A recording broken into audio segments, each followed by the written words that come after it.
ओम जयंती मंगला काली भद्र काली कपालिनी दुर्गा क्षमा शिवा धात्री स्वाहा स्वधा नमोस्तुते। जय माता दी। ओम नमः शिवाय।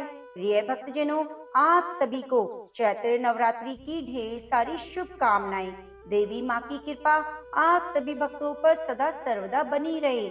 आज चैत्र मास के शुक्ल पक्ष की प्रतिपदा तिथि है और आज से ही नवरात्रि व्रत आरंभ हो रहा है। नवरात्रि के पहले दिन माँ शैलपुत्री की पूजा की जाती है। इस व्रत को करने से और कथा का श्रवण करने से दुख दारिद्र्य का नाश होता है, घर में सुख समृद्धि का वास होता है और व्यक्ति के सभी रुके हुए कार्य सिद्ध हो जाते हैं। तो आज मैं आपको सुनाने जा रही हूँ चैत्री नवरात्रि के प्रथम दिन सुनी जाने वाली नवरात्रि व्रत महात्म्य की बड़ी ही दुर्लभ और पौराणिक कथा। तो आप सभी भक्तजन इन कथाओं को बड़ी ही श्रद्धा और प्रसन्नचित मन से सुनिए। नवरात्रि व्रत की कथा के अनुसार एक समय बृहस्पति जी ने ब्रह्मा जी के समक्ष चैत्र मास के शुक्ल पक्ष में आने वाली नवरात्रि का महत्व जानने की इच्छा जताई। उन्होंने कहा, इस व्रत का क्या फल है, इसे किस प्रकार किया जाता है, इससे पहले इस व्रत को किसने किया था, ये सब विस्तार से कहिए। बृहस्पति जी के प्रश्नों का जवाब देते हुए ब्रह्मा जी ने कहा, हे बृहस्पति, प्राणियों के हित की इच्छा से तुमने बहुत ही अच्छा प्रश्न किया है। जो मनुष्यों की मनोरथ पूर्ण करने वाली माँ दुर्गा, महादेव, सूर्य और नारायण का ध्यान करता है, वे धन्य है। यह नवरात्रि व्रत संपूर्ण कामनाओं को पूर्ण करने वाला है। इस व्रत को करने से पुत्र, सुख, धन, विद्या और अपार सुख की अनुभूति होती है। इस व्रत को करने से रोग दूर हो जाता है, घर में सुख समृद्धि की वृद्धि होती है, बांझ को पुत्र की प्राप्ति होती है, सभी पाप से छुटकारा मिल जाता है। जो मनुष्य इस नवरात्रि व्रत को नहीं करता, वह अनेक दुखों को भोगता है। यदि व्रत करने वाला मनुष्य सारे दिन का उपवास ना कर सके, तो एक समय भोजन करे, 10 दिन बांधव सहित नवरात्रि व्रत की कथा का श्रवण करे। हे बृहस्पति, जिसने पहले इस महाव्रत को किया है, वह कथा मैं तुम्हें सुनाता हूँ, तुम ध्यान पूर्वक सुनो।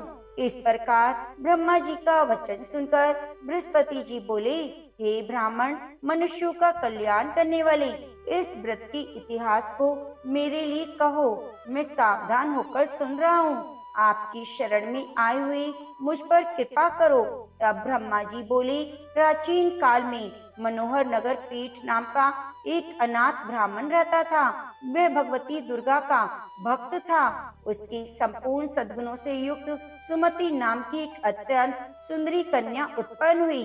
वह कन्या सुमति अपने पिता के घर बाल्यकाल में अपनी सहेलियों के साथ क्रीड़ा करती हुई इस प्रकार बढ़ने लगी, जैसे शुक्ल पक्ष में चंद्रमा की कला बढ़ती है। उसका पिता प्रतिदिन जब दुर्गा माँ की पूजा करके होम किया करता था, वह उस समय नियम से वहाँ उपस्थित रहती।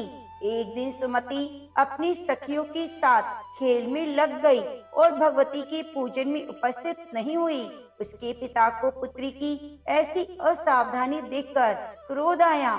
वह पुत्री से कहने लगा, अरे दुष्टा पुत्री, तूने भगवती का पूजन नहीं किया, इस कारण मैं किसी कुष्ठ रोगी या दरिद्री मनुष्य के साथ तेरा विवाह करूंगा।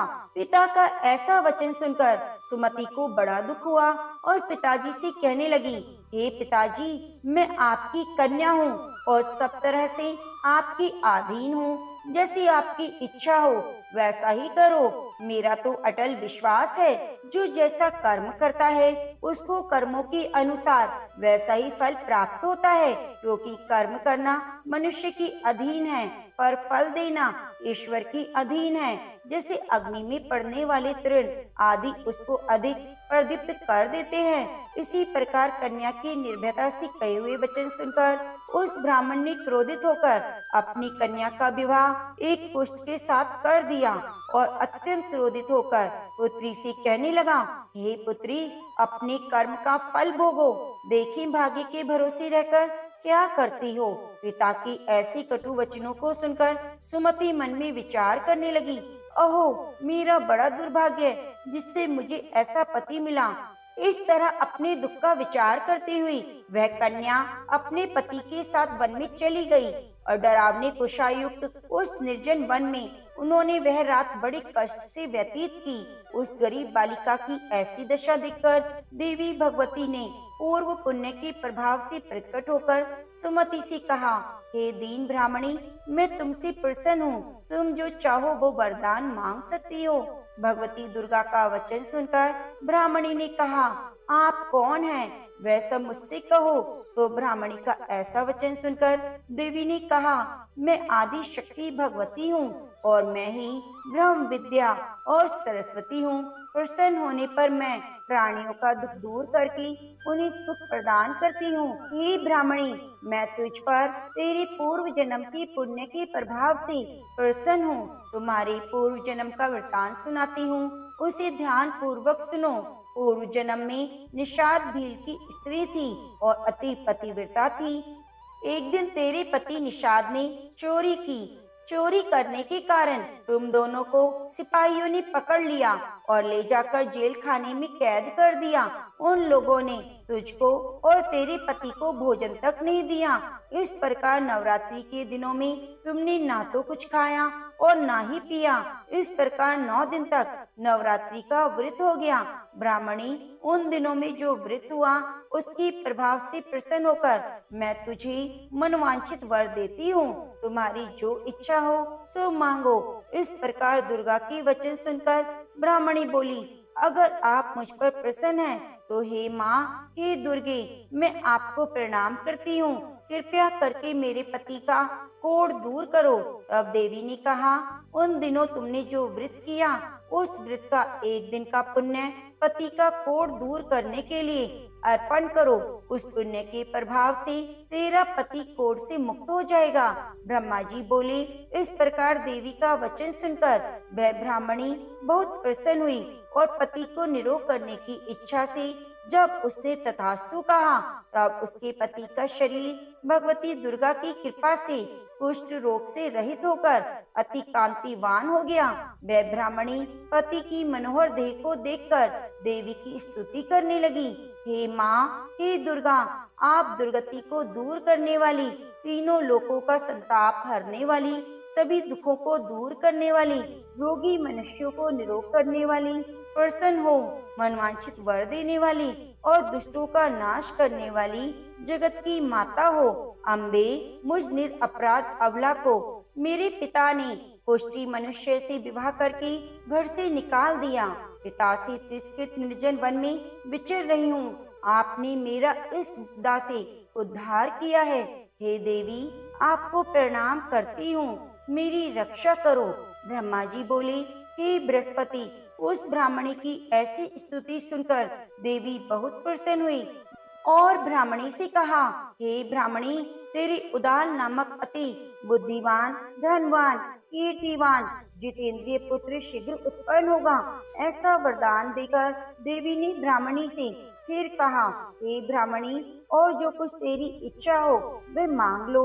भगवती दुर्गा का ऐसा वचन सुनकर सुमति ने कहा, हे भगवती दुर्गे, अगर आप मुझ पर प्रसन्न हैं तो कृपया कर मुझे नवरात्रि व्रत की विधि और उसके फल का विस्तार से वर्णन करें। इस प्रकार ब्राह्मणी के वचन सुनकर देवी दुर्गा ने कहा, हे ब्राह्मणी, मैं तुम्हें संपूर्ण पापों को दूर करने वाले नवरात्रि व्रत की विधि बताती हूँ, जिसको सुनने से मोक्ष की प्राप्ति होती है। चैत्र मास के शुक्ल पक्ष की प्रतिपदा से लेकर 9 दिन तक विधि पूर्वक व्रत करें। यदि दिन भर व्रत ना कर सके तो एक समय भोजन करें।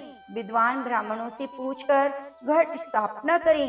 वाटिका बनाकर उसको प्रतिदिन जल से सींचे। महाकाली, महालक्ष्मी, माँ सरस्वती देवी की मूर्तियां स्थापित करके उनका नित्य विधि सहित पूजन करें और पुष्पों से विधि पूर्वक अर्घ दें। बिजुरा के फल से अर्घ देने से रूप की प्राप्ति होती है। जायफल से अर्घ देने से कीर्ति, दाग के अर्घ देने से कार्य की सिद्धि होती है। आंवले से अर्घ देने से सुख की प्राप्ति और केले से अर्घ देने से आभूषणों की प्राप्ति होती है। इस प्रकार पुष्पों और फलों से अर्घ देकर व्रत समाप्त होने पर 9वें दिन यथाविधि हवन करें।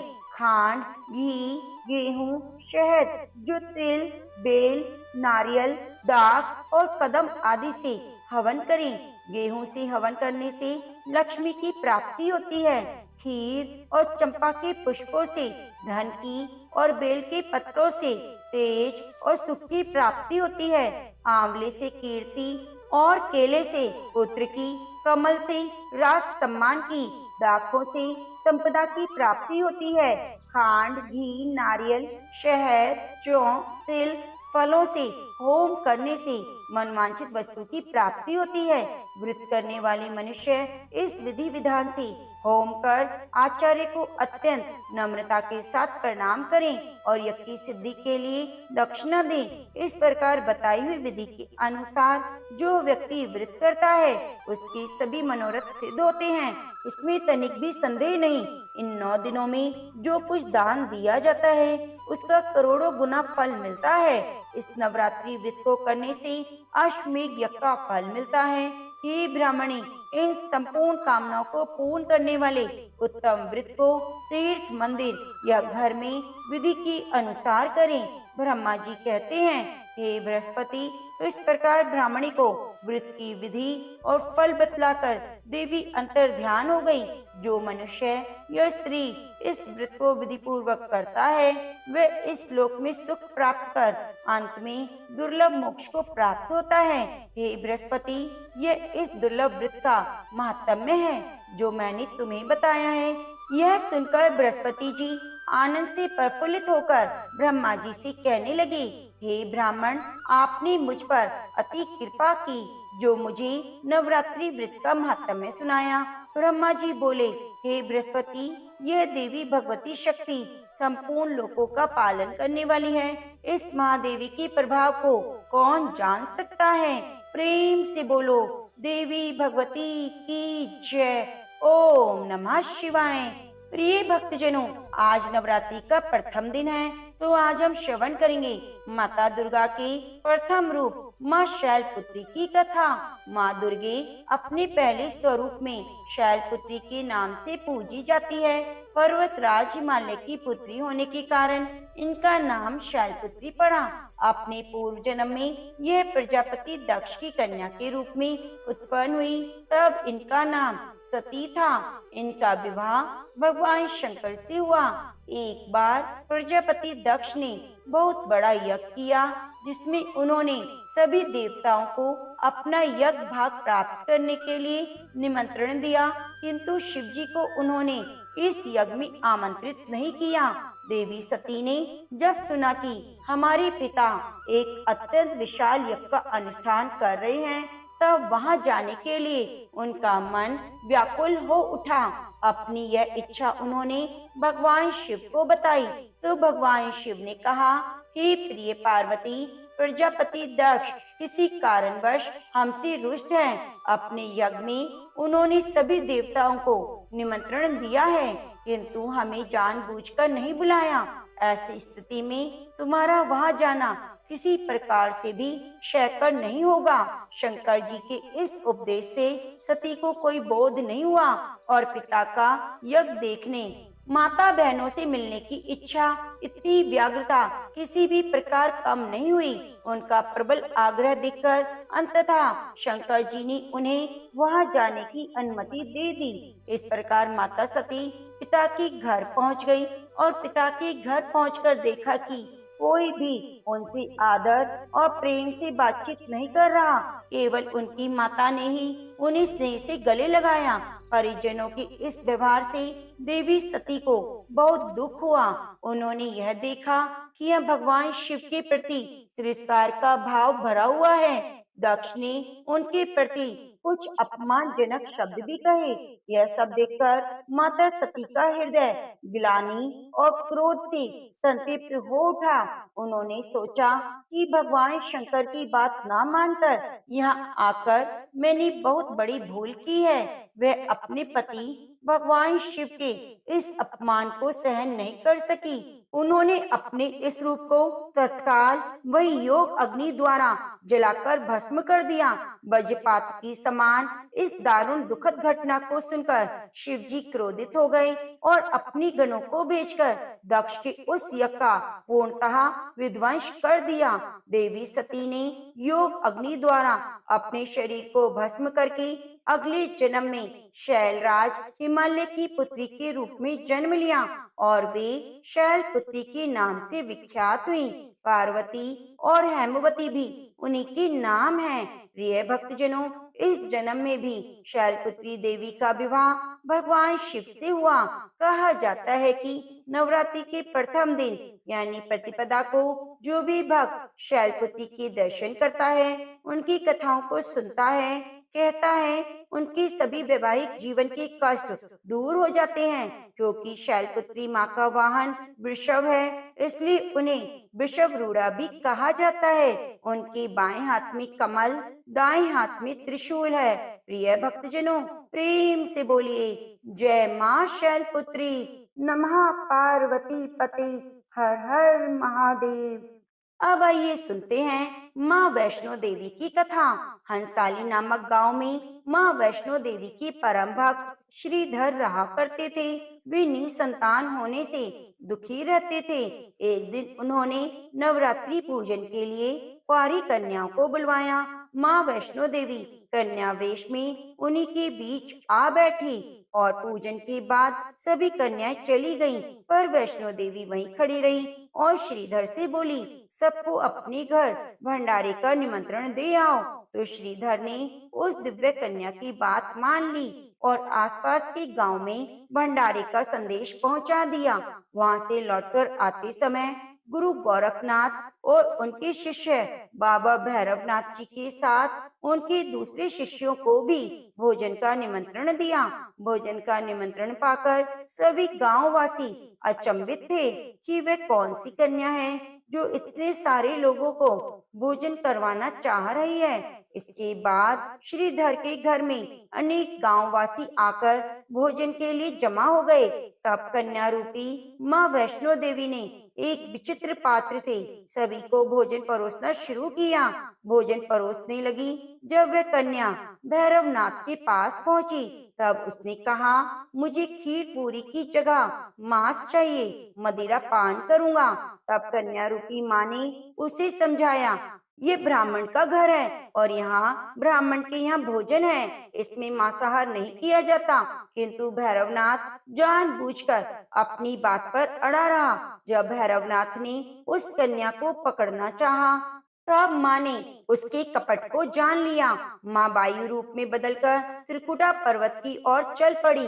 भैरवनाथ जी भी उनके पीछे पीछे चल दिए। माना जाता है कि माँ की रक्षा के लिए पवन पुत्र हनुमान जी भी थे। हनुमान जी को प्यास लगने पर माँ ने उनकी आग्रह पर धनुष से पहाड़ पर बांध चलाकर एक जलधारा निकाली। उस जल में अपने केश धोए।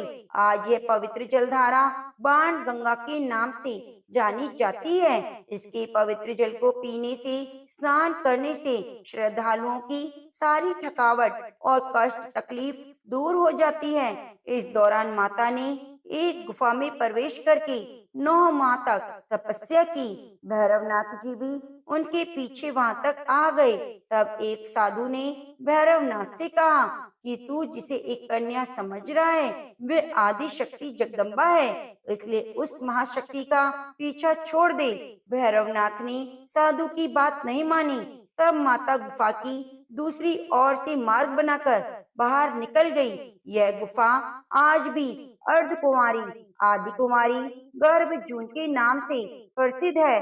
अर्धकुमारी के पहले माँ की चरण पादुका भी हैं। यह वह स्थान है जहाँ माता ने भागते भागते मुड़कर भैरवनाथ को देखा। गुफा के बाहर निकलकर कन्या ने देवी का रूप धारण किया। माता ने भैरवनाथ को चेताया और वापस जाने को कहा। फिर भी जब वह नहीं माना तो माता गुफा के भीतर चली गई। तब माता की रक्षा के लिए हनुमान जी गुफा के बाहर थे और उन्होंने भैरवनाथ से युद्ध किया। भैरवनाथ ने फिर भी हार नहीं मानी। जब वीर हनुमान निढाल होने लगे तब माता वैष्णवी ने महाकाली का रूप लेकर भैरवनाथ का संहार कर दिया। भैरवनाथ का सिर काटकर भवन से 8 किलोमीटर दूर त्रिकुट पर्वत की भैरव की घाटी में गिरा दिया। उस स्थान को भैरवनाथ के मंदिर के नाम से जाना जाता है। जिस स्थान पर माँ वैष्णो देवी ने हठी भैरवनाथ का वध किया, वह स्थान पवित्र गुफा अथवा भवन के नाम से प्रसिद्ध है। इसी स्थान पर माँ काली, माँ सरस्वती और महालक्ष्मी पिंडी के रूप में विराजमान है। इन तीनों के सम्मिलित रूप को ही माँ वैष्णो देवी कहा जाता है। कहा जाता है अपने वध के बाद भैरवनाथ को अपनी भूल का पश्चाताप हुआ। उसने माँ से क्षमा की भीख मांगी। माता वैष्णो देवी जानती थी उन पर हमला करने के पीछे भैरव की प्रमुख मंशा मोक्ष प्राप्त करने की थी। उन्होंने न केवल भैरवनाथ को पूर्व जन्म के चक्र से मुक्ति प्रदान की, बल्कि उसे वरदान देते हुए कहा, मेरे दर्शन तब तक पूरे नहीं माने जाएंगे जब तक कोई भी भक्त मेरे बाद तुम्हारे दर्शन नहीं करेगा। उसी मान्यता के अनुसार आज भी भक्त माँ वैष्णो देवी के दर्शन के बाद करीब 9 किलोमीटर की खड़ी चढ़ाई करके भैरवनाथ के दर्शन करने जाते हैं। इसी बीच वैष्णो देवी ने 3 पिंडी सिर सहित एक चट्टान का आकार ग्रहण किया और सदा के लिए ध्यान मग्न हो गई। इसी बीच पंडित श्रीधर अधीर हो गए।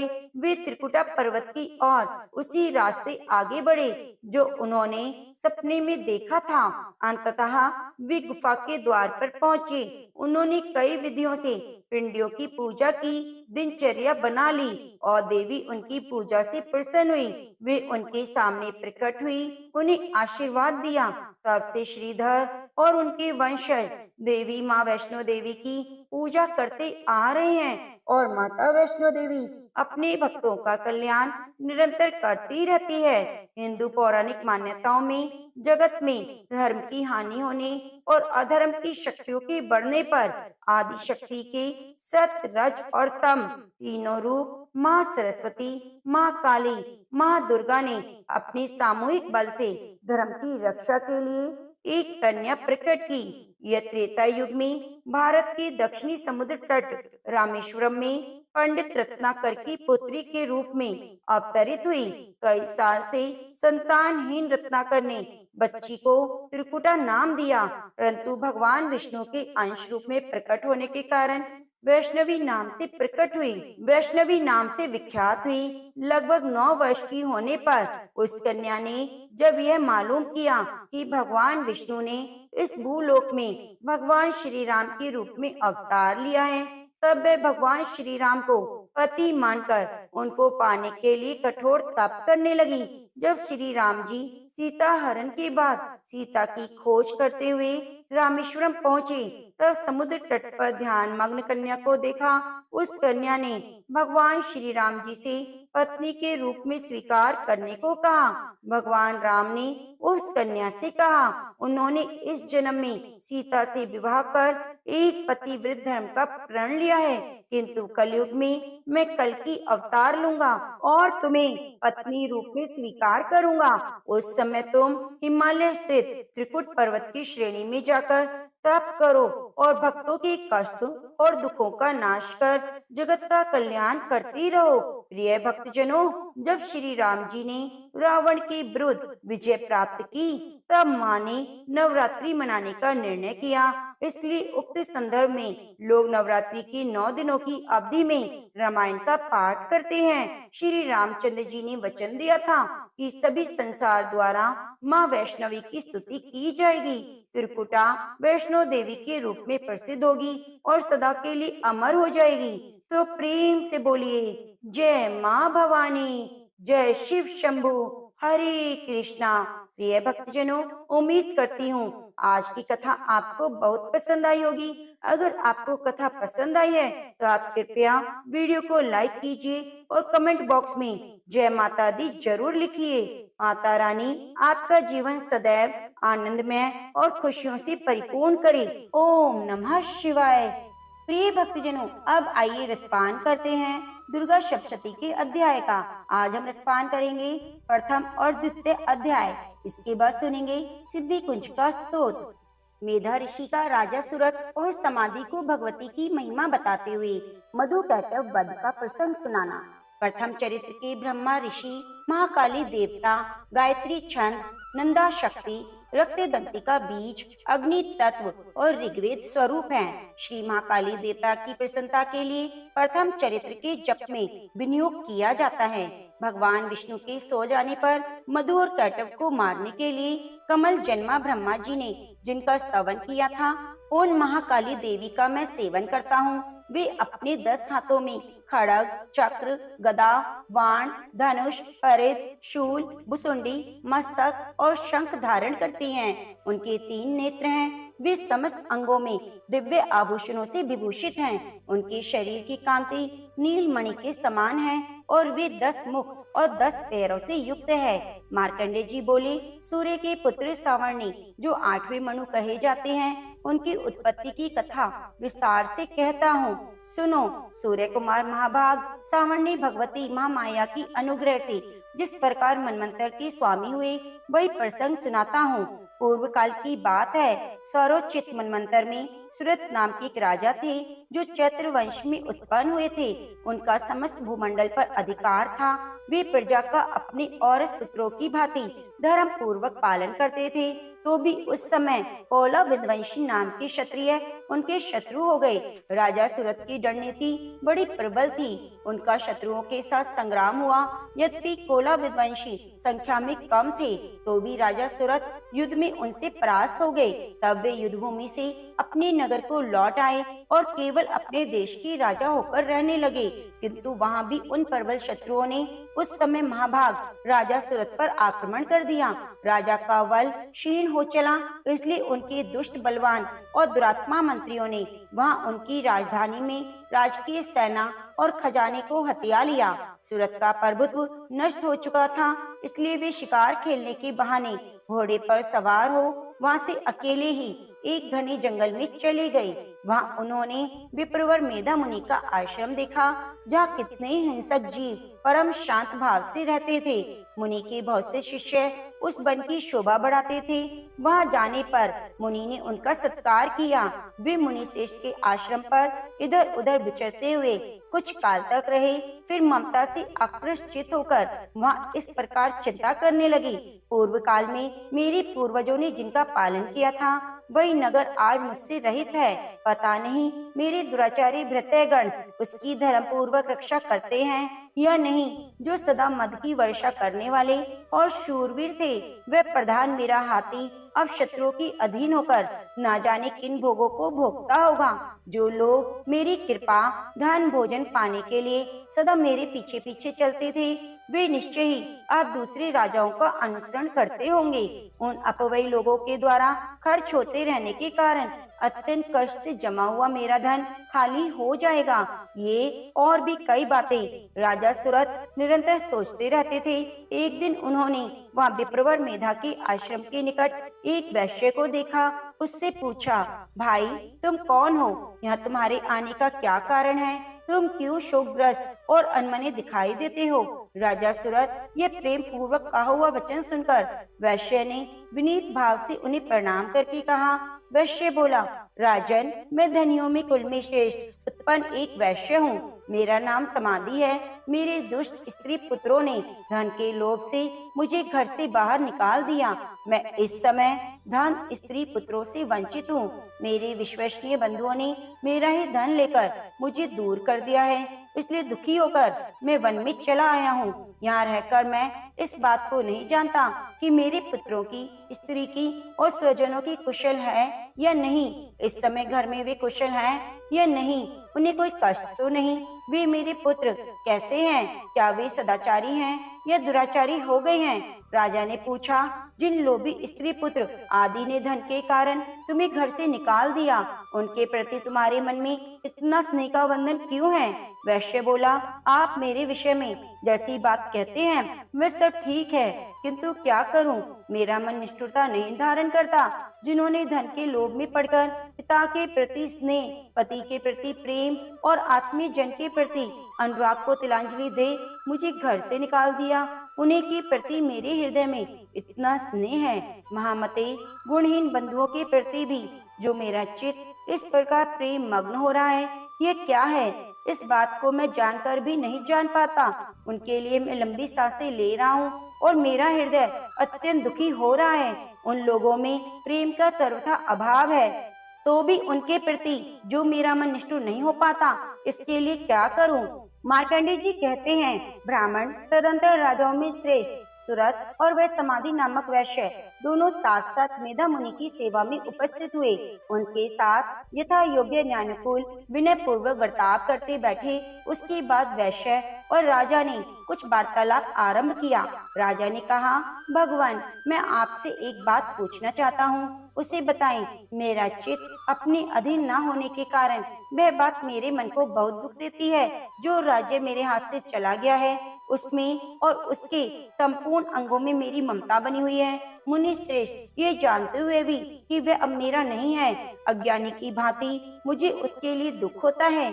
ये क्या है? इधर यह वैश्य भी घर से अपमानित होकर आया है। इसके पुत्र, स्त्री और भृत्यों ने इसे छोड़ दिया है। स्वजनों ने भी इसका परित्याग कर दिया है, तो भी उनके प्रति अत्यंत हार्दिक स्नेह रखता है। इस प्रकार यह तथा मैं दोनों ही बहुत दुखी हैं। जिसमें प्रत्यक्ष दोष देखा गया है, उस विषय के लिए भी हमारे मन में ममता जनित आकर्षण पैदा हो रहा है। महाभाग, हम दोनों समझदार हैं, तो भी हम में जो मोह पैदा हुआ है, ये क्या है? विवेक शून्य पुरुष की भांति मुझ में और इसमें ये मूर्ता प्रत्यक्ष दिखाई देती है। ऋषि बोले, महाभाग, विषय मार्ग का ज्ञान ये सब जीवों को है, इसी प्रकार विषय भी सबके लिए अलग अलग है। कुछ प्राणी दिन में नहीं देखते, दूसरे रात में नहीं देखते, तथा कुछ जीव ऐसे हैं जो दिन और रात्रि में बराबर देखते हैं। ये ठीक है, मनुष्य समझदार होते हैं, किंतु केवल वे ही ऐसे नहीं होते।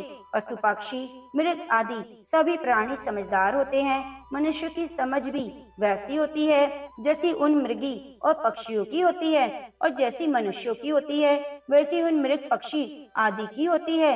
यह अन्य बातें भी प्राय दोनों में समान है। समझ होने पर भी इन पक्षियों को तो देखो, वे स्वयं भूख से पीड़ित होते हुए भी मोहवश बच्चों की चोंच में कितनी चाव से अन्न के दाने डाल रहे हैं। नरश्रेष्ठ, क्या तुम नहीं देखते कि मनुष्य समझदार होते हुए भी लोभवश अपने किए हुए उपकार का बदला पाने के लिए पुत्रों की अभिलाषा करते हैं? यद्यपि उन सब में समझ की कमी नहीं है, तथापि वे संसार की स्थिति बनाए रखने वाले भगवती महामाया के प्रभाव के द्वारा ममता में भंवर से युक्त मोह के गहरे गर्त में गिराए गए हैं। इसलिए इसमें आश्चर्य नहीं करना चाहिए। जगदीश्वर भगवान विष्णु की योग निद्रा रूपा जो भगवती महामाया है, उन्हीं से यह जगत मोहित हो रहा है।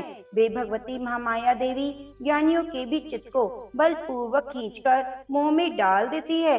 वे इस संपूर्ण चराचर जगत की सृष्टि करती है, और वे ही प्रसन्न होने पर मनुष्यों को मुक्ति के लिए वरदान देती है। वे ही पराविद्या, संसार बंधन और मोक्ष की हेतु भूता सनातनी देवी और संपूर्ण ईश्वरों की अधीश्वरी है। राजा ने पूछा, भगवान, जिन्हें आप महामाया कहते हैं, वे देवी कौन हैं? ब्राह्मण, उनका आविर्भाव कैसे हुआ और उनके चरित्र कौन कौन है? ब्रह्मवेताओं में श्रेष्ठ महर्षि उन देवी का जैसा प्रभाव हो, जैसा स्वरूप हो, जिस प्रकार प्रादुर्भाव हुआ हो, वह सब मैं आपके मुख से सुनना चाहता हूँ। ऋषि बोले, राजन, वास्तव में तो वे देवी नित्य स्वरूपा ही हैं। संपूर्ण जगत उन्हीं का रूप है। उन्होंने समस्त विश्व को व्याप्त कर रखा है, तथापि उनका प्राकट्य अनेक प्रकार से होता है। वे मुझसे सुनो, यद्यपि वे नित्य और अजन्मा है, तथापि जब देवताओं का कार्य सिद्ध करने के लिए प्रकट होती हैं, उस समय लोक में उत्पन्न हुई कहलाती हैं। कल्प के अंत में जब संपूर्ण जगत एकांत वर्ण में निमग्न हो रहा था और प्रभु भगवान विष्णु शेषनाग की सैया बिछाकर योग निद्रा का आश्रय ले रहे थे, उस समय उनके कानों की मैल से दो भयंकर असुर पैदा हुए, जो मधु और कैटव के नाम से विख्यात थे। वे दोनों ब्रह्मा जी का वध करने को तैयार हो गए। भगवान विष्णु के नाभि कमल में विराजमान प्रजापति ब्रह्मा जी ने जब उन दोनों को भयानक असुरों को अपने पास आया और भगवान को सोया हुआ देखा, तब एकाग्रचित्त होकर उन्होंने भगवान विष्णु को जगाने के लिए उनके नेत्रों में निवास करने वाली योग निद्रा का स्तवन आरंभ किया, जो इस विश्व की आदिश्वरी, जगत को धारण करने वाली, संसार का पालन करने वाली, संहार करने वाली तेज स्वरूप भगवान विष्णु की अनुपम शक्ति है। उन्हीं भगवती निद्रा देवी की भगवान ब्रह्मा स्तुति करने लगे। ब्रह्मा जी ने कहा, देवी तुम्ही स्वहा, तुम्ही सदा, तुम्ही वशकार हो, स्वर भी तुम्हारे स्वरूप हैं, तुम्ही जीवनदायिनी सुधा हो, नित्य अक्षर, प्रणम्य आकार, उकार, मकार, इन तीन मात्राओं के रूप में तुम्ही स्थित हो। इन तीन मात्राओं के अतिरिक्त जो बिंदु रूपा नित्य अर्ध मात्रा है, जिसका विशेष रूप से उच्चारण नहीं किया जा सकता, वह भी तुम्ही हो। देवी तुम इस संध्या सावित्री परम जननी हो। देवी तुम इस विश्व ब्रह्मांड को धारण करती हो, तुम्ही से इस जगत की सृष्टि होती है, तुम्ही से पालन होता है और तुम्ही कल्प के अंत में सबको अपना ग्रास बना लेती हो। जगन में देवी इस जगत की उत्पत्ति के समय तुम सृष्टि रूपा हो, पालन काल में स्थिति रूपा हो, कल्पांत के समय में संहार रूप धारण करने वाली हो। तुम्ही महाविद्या, महामाया, महामेधा, महास्मृति, महामोह रूपा, महादेवी, महासुरी हो। तुम्ही तीनों गुणों को उत्पन्न करने वाली सबकी प्रकृति हो। भयंकर काल रात्रि, महारात्रि, मोहरात्रि भी तुम्ही हो। तुम्ही श्री, तुम्ही ईश्वरी, तुम्ही ह्रीम और तुम्ही बोध स्वरूपा बुद्धि हो। लज्जा, पुष्टि, तुष्टि, शांति, क्षमा भी तुम्ही हो। तुम खड़ग धारणी, शूल धारणी, घोर रूपा और गदा, चक्र, शंख और धनुष धारण करने वाली हो। बाण, भुसुंडी और परिध ये सब तुम्हारे अस्त्र हैं। तुम सौम्य और सौम्यतर हो। इतना ही नहीं, जितने भी सौम्य और सुंदर पदार्थ हैं, उन सबकी अपेक्षा तुम अत्यधिक सुंदरी हो। पर और अपर सबसे परे रहने वाली परमेश्वरी तुम ही हो। सर्व स्वरूपे देवी, कहीं भी सत असत रूप जो कुछ वस्तुएं हैं, उन सबकी जो शक्ति है वे तुम ही हो। ऐसी अवस्था में तुम्हारी स्तुति क्या हो सकती है? जो इस जगत की सृष्टि, पालन और संहार करते हैं, उन भगवान को भी जब तुमने निद्रा के अधीन कर दिया, जब तुम्हारी स्तुति करने में यहाँ कौन समर्थ हो सकता है? मुझको, भगवान शंकर को और भगवान विष्णु को भी तुमने शरीर धारण कराया है, अतः तुम्हारी स्तुति करने की शक्ति किसमें है देवी? तुम तो अपने इन उदार प्रभावों से प्रशंसित हो। ये जो दोनों दुर्दश असुर मधु और कैटव हैं, इनको मुंह में डाल दो और जगदीश्वर भगवान विष्णु को शीघ्र ही जगा दो। साथ ही इनके भीतर इन दोनों महान असुरों को मार डालने की बुद्धि उत्पन्न कर दो। ऋषि कहते हैं, राजन, जब ब्रह्मा जी ने वहाँ मधु और कैटव को मारने के उद्देश्य से भगवान विष्णु को जगाने के लिए तमोगुण की अधिष्ठात्री देवी योग निद्रा की इस प्रकार स्तुति की, तब भी भगवान के नेत्र, मुख, नासिका, बाहु, हृदय और वक्षस्थल से निकलकर अव्यक्त जन्मा ब्रह्मा जी की दृष्टि के समक्ष खड़ी हो गई। योग निद्रा से युक्त होने पर जगत के स्वामी भगवान जनार्दन उन 51 के जल में शेषनाग की सैया से जाग उठे। फिर उन्होंने उन दोनों असुरों को देखा। वे दुरात्मा मधु और कैटव अत्यंत बलवान और पराक्रमी थे। क्रोध से लाल आंखें किए ब्रह्मा जी को खा जाने के लिए उद्योग कर रहे थे। तब भगवान श्री हरि ने उठकर उन दोनों के साथ 5000 वर्षों तक केवल बाहु युद्ध किया। वे दोनों भी अत्यंत बल के कारण उन्मत्त हो रहे थे। इधर महामाया ने भी उन्हें मुंह में डाल रखा था, इसलिए वे भगवान विष्णु से कहने लगे, हम तुम्हारी वीरता से संतुष्ट हैं, तुम हम लोगों से कोई वर मांगो। श्री भगवान बोले, यदि तुम दोनों मुझ पर प्रसन्न हो तो अब मेरे हाथों से मारे जाओ। बस इतना सा ही मैंने वर मांगा, यहाँ दोनों कुछ और वर क्या लेना है। ऋषि कहते हैं, इस प्रकार धोखे में आ जाने पर जब उन्होंने संपूर्ण जगत में जल ही जल देखा, तब कमल नयन भगवान से कहा, जहाँ पृथ्वी जल में डूबी ना हो, जहाँ सूखा स्थान हो, वहीं हमारा वध करो। ऋषि कहते हैं, तब तथास्तु कहकर शंख चक्र गदा धारण करने वाले भगवान ने उन दोनों के मस्तक अपनी जांघ पर रखकर चक्र से काट डाले। इस प्रकार वे देवी महामाया ब्रह्मा जी की स्तुति करने पर स्वयं प्रकट हुई थी। अब पुनः तुमसे उनके प्रभाव का वर्णन करता हूँ, सुनो। इस प्रकार श्री मार्कंडे पुराण में सावर्णिक मनवंतर की कथा के अंतर्गत देवी महात्म्य में मधु कैटव वध नामक पहला अध्याय संपूर्ण हुआ। तो प्रेम से बोलिए, जय माता दी, जय माँ भवानी। अब आइए सुनते हैं द्वितीय अध्याय, देवताओं के तेज से देवी का प्रादुर्भाव और महिषासुर की सेना का वध। ओम। मध्यम चरित्र के विष्णु ऋषि, महालक्ष्मी देवता, उष्णिक छंद, शाकंभरी शक्ति, दुर्गा बीज, वायु तत्व और यजुर्वेद स्वरूप हैं। श्री महालक्ष्मी की प्रसन्नता के लिए मध्यम चरित्र के पाठ में इनका विनियोग है। मैं कमल के आसन पर बैठी हुई प्रसन्न मुख वाली महिषासुर मर्दिनी भगवती महालक्ष्मी का भजन करती हूँ, जो अपने हाथों में अक्षमाला, फरसा, गदा, वाण, वज्र, पद्म, धनुष, पूर्णिका, दंड, शक्ति, खड़ग, ढाल, शंख, घंटा, मधुपात्र, शूल, पाश और चक्र धारण करती हैं। ऋषि कहते हैं, पूर्व काल में देवताओं और असुरों में पूरे 100 वर्षों तक घोर संग्राम हुआ था। उसमें असुरों का स्वामी महिषासुर था और देवताओं के नायक इंद्र थे। उस युद्ध में देवताओं की सेना महाबली असुरों से परास्त हो गई थी। संपूर्ण देवताओं को जीतकर महिषासुर इंद्र बन बैठा। तब प्रजापति देवता प्रजापति ब्रह्मा जी की आगे करके उस स्थान पर गए जहाँ भगवान शंकर और विष्णु विराजमान थे। देवताओं ने महिषासुर के पराक्रम और अपनी पराजय का यथावत वृतांत उन दोनों देवेश्वरों से विस्तार पूर्वक कह सुनाया। वे बोले, भगवान, महिषासुर सूर्य, इंद्र, अग्नि, वायु, चंद्रमा, यम, वरुण और अन्य देवताओं को भी अधिकार छीनकर स्वयं ही सबका अधिष्ठाता बन बैठा है। उस दुरात्मा महेश ने सभी देवताओं को स्वर्ग से निकाल दिया है। अब वे मनुष्यों की भांति पृथ्वी पर विचरते हैं। दैत्यों की सारी करतूत हमने आप लोगों से कह सुनाई। अब हम आपको ही शरण में आए हैं, आप उसके बद का कोई उपाय सोचिए।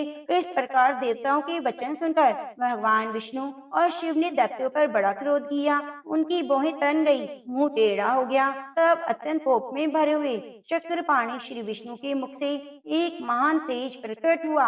इस प्रकार ब्रह्मा, शंकर और इंद्र आदि अन्य देवताओं ने शरीर से भी बड़ा भारी तेज निकला। वह सब मिलकर एक हो गया। महान तेज का वह पुंज पर्वत सा जान पड़ता था। देवताओं ने देखा, वहाँ उसकी ज्वालाएं संपूर्ण दिशाओं में व्याप्त हो रही थीं। संपूर्ण देवताओं के शरीर से प्रकट हुए उस तेज का कहीं तुलना नहीं थी। एकत्रित होने पर वह एक नारी के रूप में परिणित हो गया। अपने प्रकाश से तीनों लोकों में व्याप्त जान पड़ा। भगवान शंकर का जो तेज था, उससे उस देवी का मुख प्रकट हुआ। यमराज के तेज से उसके सिर में बाल निकल आए। श्री विष्णु भगवान के तेज से उसकी भुजाएं उत्पन्न हुई। चंद्रमा के तेज से दोनों स्तनों का और इंद्र के तेज से मध्य भाग का प्रादुर्भाव हुआ। वरुण के तेज से जंगा और पिंडली और पृथ्वी के तेज से नितंब भाग प्रकट हुआ।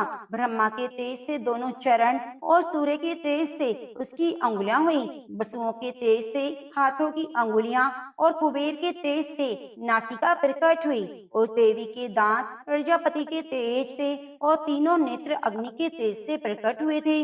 उनकी भौहें संध्या की और कान वायु के तेज से उत्पन्न हुए थे। इस प्रकार अन्य देवताओं के तेज से भी उस कल्याणी देवी का आविर्भाव हुआ। उसके बाद सभी देवताओं के तेज पुंज से प्रकट हुई। देवी को देखकर महिषासुर के सताए हुए देवता बहुत प्रसन्न हुए। फिर नागधारी भगवान शंकर ने अपने शूल से एक शूल निकालकर उन्हें दिया। फिर भगवान विष्णु ने भी अपने चक्र से चक्र उत्पन्न करके भगवती को अर्पण किया।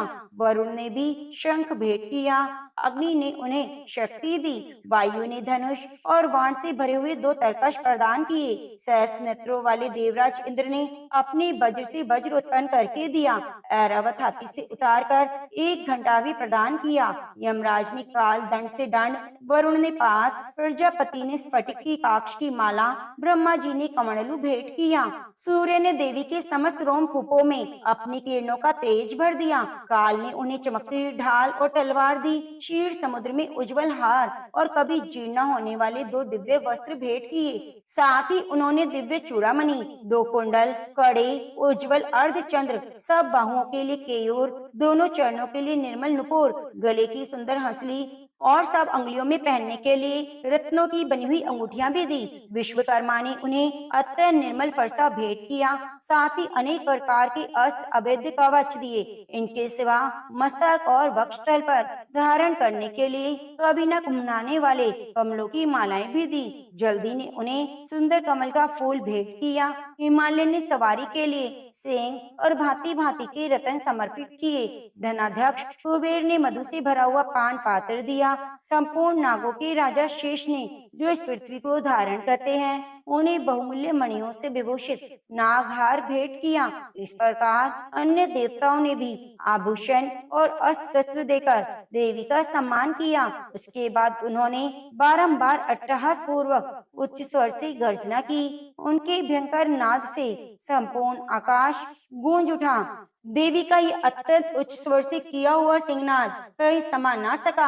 आकाश उसके सामने लघु प्रतीत होने लगा। उससे बड़े जोर की प्रतिध्वनि हुई, जिससे संपूर्ण विश्व में हलचल मच गई और संपूर्ण विश्व कांप उठा। पृथ्वी डोलने लगी, सभी पर्वत हिलने लगे। उस समय देवताओं ने अत्यंत प्रसन्नता के साथ सिंह वाहिनी भवानी से कहा, देवी तुम्हारी जय हो। साथ ही महर्षियों ने भक्ति भाव से विनम्र होकर उनका स्तवन किया। संपूर्ण त्रिलोकी को शोकग्रस्त देख दैत्यगण अपनी सभी सेना को कवच आदि से सुसज्जित कर हाथों में हथियार ले सहसा उठकर खड़े हो गए। उस समय महिषासुर ने बड़े क्रोध में आकर कहा, ये क्या हो रहा है? फिर वे संपूर्ण असुरों से घिरकर उस सिंहनाद की ओर लक्ष्य करके दौड़ा और आगे पहुंचकर उसने देवी को देखा, जो अपनी प्रभा से तीनों लोगों को प्रकाशित कर रही थी। उनके चरणों के भार से पृथ्वी दबी जा रही थी। माथे के मुकुट से आकाश में रेखा खींच रही थी और वे अपने धनुष की टंकार से सातों पातालों को शुद्ध किए देती थी। देवी अपनी हजारों भुजाओं से संपूर्ण दिशाओं को आच्छादित करके खड़ी थी। उसके उपरांत उनके साथ दैत्यों का युद्ध छिड़ गया। नाना प्रकार के अस्त्र शस्त्रों के प्रहार से संपूर्ण दिशाएं उद्भासित होने लगी। शिक्षु नामक महान असुर महिषासुर का सेनानायक था। वह देवी के साथ युद्ध करने लगा।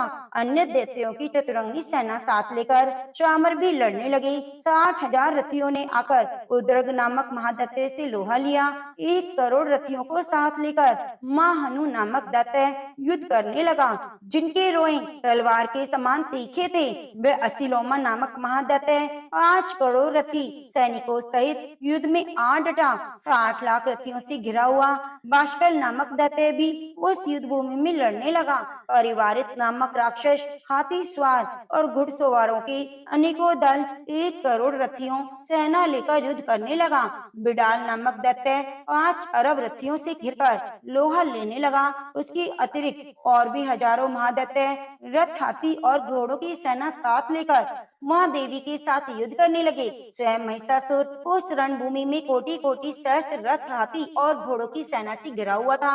वे दैत्य देवी के साथ तोमर, भिंडीपाल, शक्ति, मूषल, खड़ग, परशु, पटिश आदि अस्त्र शस्त्रों का प्रहार करते हुए युद्ध कर रहे थे। कुछ दैत्यों ने उन पर शक्ति का प्रहार किया, कुछ लोगों ने पाश फेंकी और कुछ दूसरे दैत्य खड़ग प्रहार करके देवी को मार डालने का उद्योग करने लगे। देवी ने भी क्रोध में भरकर खेल ही खेल में अपने अस्त्र शस्त्रों की वर्षा करके दैत्यों के वे सभी अस्त्र शस्त्र काट डाले। उनके मुख पर परिश्रम और थकावट का रंच मात्र भी चिन्ह नहीं था। देवता और ऋषि उनकी स्तुति करते थे और वे भगवती परमेश्वरी दैत्यों के शरीरों पर अस्त्र शस्त्रों की वर्षा करती रही। देवी का वाहन सिंह भी क्रोध में भरकर गर्दन के बालों को हिलाता हुआ असुरों की सेना में इस प्रकार विचरने लगा, मानो वनों में दावानल फैल रहा हो। रणभूमि में दैत्यों के साथ युद्ध करती हुई अंबिका देवी ने जितने निश्वास छोड़े, वे सभी तत्काल सैकड़ों हजारों गणों के रूप में प्रकट हो गए और परशु, भिंडीपाल, खड़ग, पट्टिश आदि अस्त्रों द्वारा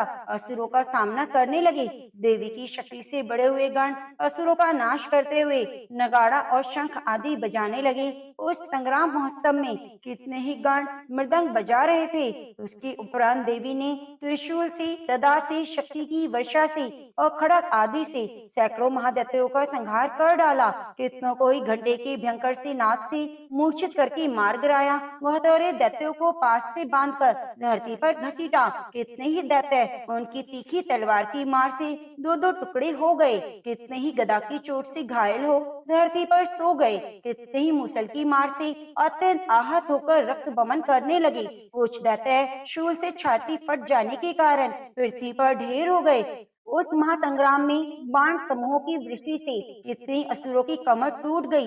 बाज की तरह झपटने वाले देवी पीड़क दैत्यगण अपने प्राणों से हाथ धोने लगे। किन्हीं की बाहें छिन-भिन हो गईं, किन्हीं की गर्दनें कट गई, किन्हीं की दैत्यों के मस्तक कट-कट कर गिरने लगे।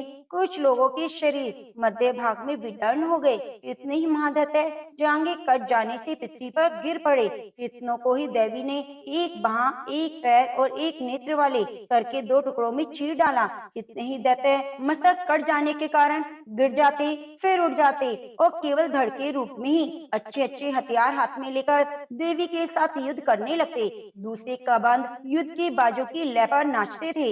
इतने ही बिना सिर के धड़ हाथों में खड़ग, शक्ति और सृष्टि लिए दौड़ते थे और दूसरे दूसरे दैत्य ठहरो ठहरो ये कहते हुए देवी को युद्ध के लिए ललकारते थे। जहाँ पर घोर संग्राम हुआ था वहाँ की धरती देवी की गिराए हुए रथ, हाथी, घोड़े और असुरों की लाशों से ऐसे पट गई कि वहाँ चलना फिरना असंभव हो गया था। दैत्यों की सेना में हाथी, घोड़े और असुरों के शरीरों से इतनी अधिक मात्रा में रक्तपात हुआ कि थोड़ी ही देर में वहाँ खून की बड़ी बड़ी नदियां बहने लगी। जगदम्बा ने असुरों की विशाल सेना को क्षण भर में नष्ट कर दिया। ठीक उसी तरह जैसे तृण और काठ के भारी ढेर को आगे कुछ ही क्षण में भस्म कर देती है और वह सिंह भी गर्दन के बालों को हिला हिलाकर जोर जोर से गर्जना करता हुआ दैत्य के शरीरों से मानो उनके प्राण चुने लेता था। वह देवी के गणों ने भी उन महादैत्यों के साथ ऐसा युद्ध किया जिससे आकाश में खड़े हुए देवतागण उन पर बहुत संतुष्ट हुए और फूल बरसाने लगे। इस प्रकार मार्कंडेय पुराण में श्रावणिक मनवंतर की कथा के अंतर्गत देवी महात्म्य में महिषासुर की सेना का वध नामक दूसरा अध्याय संपूर्ण हुआ। जय माता दी। प्रिय भक्तजनों, माता रानी की कृपा आप पर सदा सर्वदा बना रहे। दुर्गा सप्तशती का पाठ सुनने के लिए आप हमारे चैनल को सब्सक्राइब कर लीजिए और बगल में बनी घंटी को दबा लीजिए। वीडियो को लाइक करके कमेंट बॉक्स में जय माता दी जरूर लिखिए। अब आइए सुनते हैं सिद्धि कुंज का स्तोत्र, क्योंकि सिद्धि कुंज का स्तोत्र को सुने बिना हमारा पाठ संपूर्ण नहीं होता। जय माता दी। नमः पार्वती पते हर हर महादेव। जय माँ भवानी। शिव जी बोले, देवी सुनो, मैं उत्तम कुंज का स्तोत्र का उपदेश करूंगा जिस मंत्र के प्रभाव से देवी का जप सफल होता है। कवच, अर्गला, कीलक, रहस्य, सूक्त, ध्यान, न्यास, यहाँ तक की भी अर्चन आवश्यक नहीं है। केवल कुंजिका के पाठ से दुर्गा पाठ का फल प्राप्त हो जाता है। अत्यंत गुप्त और देवों के लिए भी दुर्लभ है। हे पार्वती, इसे स्वयोनियों की भांति प्रयत्न पूर्वक गुप्त रखना चाहिए। यह उत्तम कुंजिका स्तोत्र केवल पाठ के द्वारा मारण,